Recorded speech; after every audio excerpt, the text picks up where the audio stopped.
Good morning and welcome. Today in our Wisdom Advantage, we are drawing our wisdom from Proverbs chapter 14 to 17. Let me read and let us engage. Do not enter the path of the wicked, and do not walk in the way of the evil. Avoid it, do not go on it. Turn away from it and pass on. For they cannot sleep unless they have done wrong. They are robbed of sleep unless they have made someone stumble. For they eat the bread of wickedness and wine of violence. We are looking at the subject of the path of wickedness. The reality is we exist in a space where wickedness also exists. And wickedness has been described as something that has a path. We understand the river has a course, a channel through which it flows. And also we understand if you're traveling by road as the means of transport, that road is leading you in a particular direction. If you take the wrong road, you end up in the wrong destination. And therefore, wickedness has a path. And also, the agents that service those paths of wickedness, they are so committed, they are so intentional, because now that is their way of life. It is normal. Every day they wake up, they walk in that path of wickedness. You know, sometimes if you are feeding on, say, news and commentaries, you can be so surprised when you hear of a lot of wickedness, femicides, homicides, business crumbling down, and all such kind of negativity. It can surprise you. Why? Because you assume, or generally, we tend to believe, if you are good, if you don't believe in wickedness, you might assume that everybody else does not believe in that. And so such kind of news and scenarios, they are a confirmation that we exist in the path where wickedness, in a space where wickedness also exists. And the agents of wickedness, they have a clear objective. And one of the objectives they have is to deceive, is to destroy, or is to contaminate. Every day they wake up in the morning, their agenda is, whom shall I deceive? Whom shall I destroy? Or whom shall I just contaminate? That is their nature. That is their DNA. The way a cow can wake up in the morning and is after the grass. The agenda of that cow is just to feed the grass. So the agenda of these agents of wickedness, they sit down to plan against the people of God, or the people, you can say, who are walking in righteousness, in right standing, and in right approach to life. Now, to some people, wickedness is a means of gainful employment, as I've already indicated.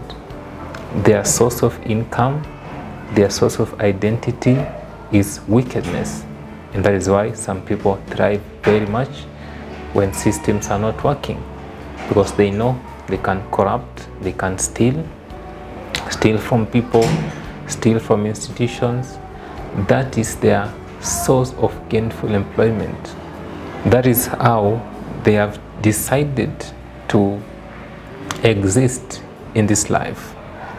And now, most of the time, if this reality is not heavy on you, you can find yourself in partnership with such kind of agents.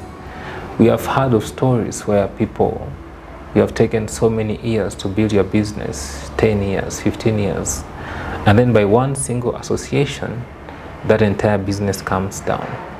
Because you were innocent, but you never knew you were partnering with wickedness. It costed you. It brought you problems with the government. It brought you problems with your clients. And that business just came down on account of partnering with wickedness. And then also you have seen destinies being destroyed just by association, even in the context of marriage. In your single life, you are doing very well. Then you decided to partner with an agent of wickedness so that you may proceed in the next phase.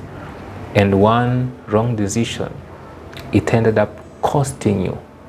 And so for God to take time to tell us that, be keen, because wickedness is real. The agents of wickedness, they exist. The agents of wickedness, they are men. Because I don't think anyone has ever seen the devil, because the devil must function in a body. We understand is a spirit. And demons also, they are dismembered bodies, also they need bodies.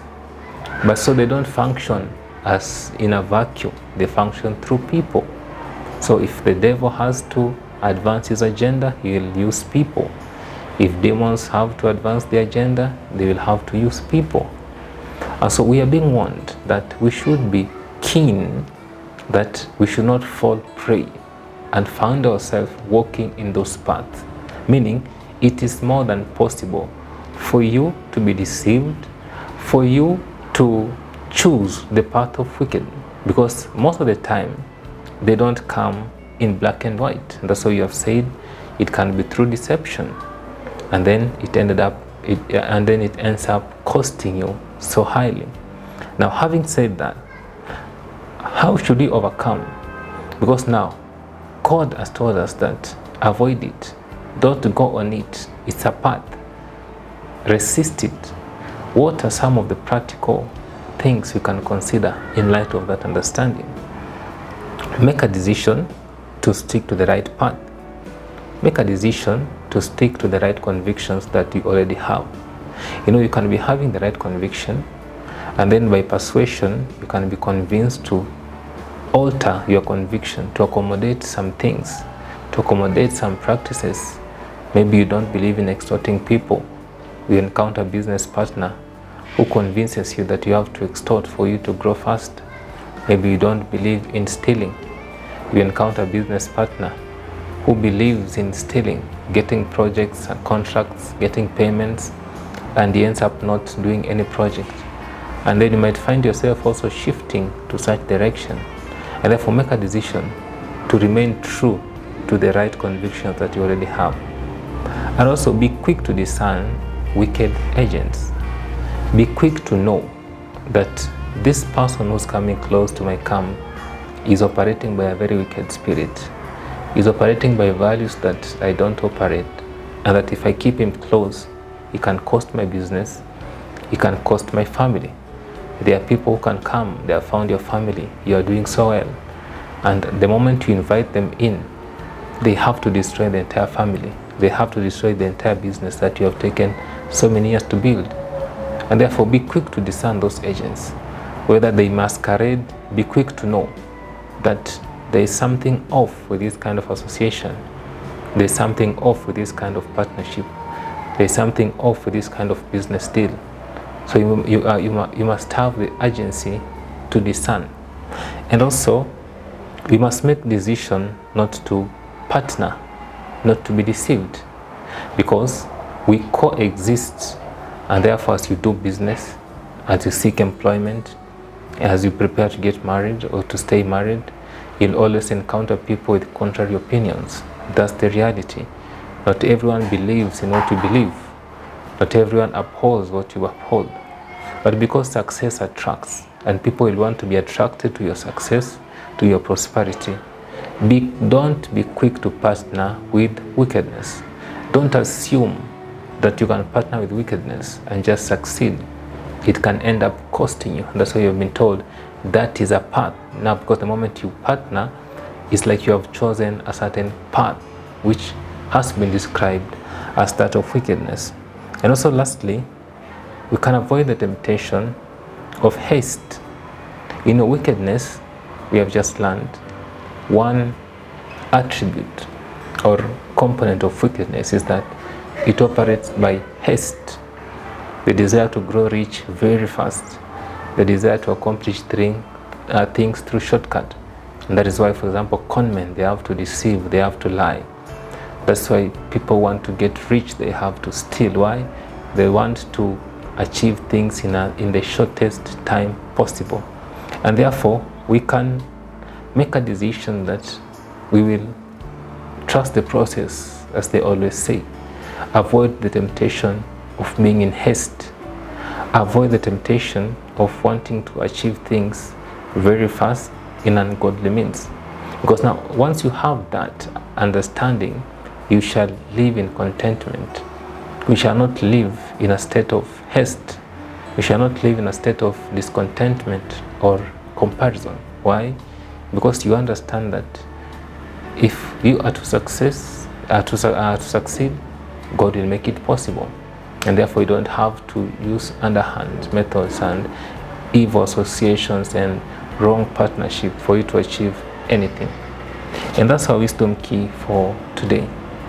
Just in summary, we have learned the fact that the reality of path of wickedness is with us. We cannot turn away from that fact. But now, in as much as we understand there is the path of the wicked, there are agents who are surfacing those paths. They are very committed. They are deceivers. On the contrary, we are being told we should not be victims of that path. And just to add, even before we finish, there has to be the advantage of divine preservation, the advantage of prayer. Because in sometimes you can do everything right, and then you are caught up in a situation that it is not your action necessarily. We have heard of stories of stray bullets killing people who are not demonstrating, who are not thieves. How can you describe that? Because the thieves were in the path of the wicked, and they were being pursued. In the process, you are caught up in such kind of stuff. We must not neglect the advantage of the spirituality when it comes to overcoming the path of the wicked. Because every day, as we have learned, they wake up with a motive. Whom shall I destroy? Whom shall I deceive? Whom shall I steal from? And therefore, even to a larger extent, they engage spirituality. They engage covenants. They engage demonic altars just to achieve their wickedness, just to achieve their killing, their destruction. And therefore also we must engage our advantage. Our advantage first is the understanding. The very fact that or rather you have an understanding, is almost 50%. And then once you have that understanding, engage the spiritual advantage. You can pray. You can pray against paths of wickedness, that you should never walk in any path of wickedness. Pray over your children so that you are always guarded, so that you are always walking in the right path, so that you don't have to allow your family, your business, your companies to collapse just by allowing wicked agents or just by following the wicked path. And that's my sharing for this day. See you next week on Monday as we engage on our next wisdom key. Blessings.